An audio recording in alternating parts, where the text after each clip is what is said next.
Number 9 is Black Canary. Dinah Lance starts out without powers. She is an investigative journalist, and she's passionate about exposing corruption, and she wants to expose corporate exploitation. Obviously, that tenacity and that idealism put her in the crosshairs of Vandal Savage, his company, and inadvertently, she's also at odds with Oliver because, first of all, she thinks he killed that activist who was somebody who she looked up to. And aside from that, he's now disillusioned and thinks that a more direct and sometimes violent approach is needed, whereas she still believes in exposing the truth, going through those traditional means. And I think it would be good if you kind of find that I think she definitely would need to make some good points there, to have some good arguments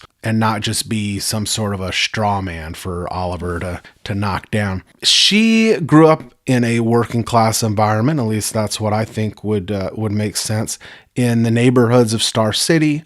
She's raised by a single mother who is a retired police officer or some kind of public servant. And she watches her community fall victim to corporate greed, and she resolves to fight back, not with weapons, but with words. So she is sort of, at this point, kind of the anti-Oliver. And she gains recognition as a journalist. She's got these hard-hitting exposés. She's, exposing corporate corruption, environmental destruction, all these things that these Lazarus Corporation subsidiaries and the corporation itself are participating in.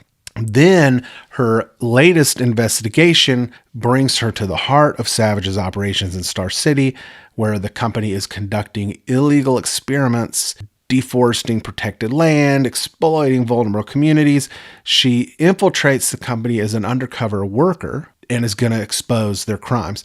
And again, she and Oliver, they're at odds at first, but she later discovers that he is not the person who killed that activist. So she wants to expose the truth about that and rally public support against Savage. Oliver wants to take a more direct, maybe brutal approach because he just doesn't think the other way works. And she's eventually captured by Savage, tortured for information on Green Arrow, and he subjects her to an experiment that ends up giving her her iconic sonic scream. And at first, to really make sure she's an underdog, that scream has to be uncontrollable.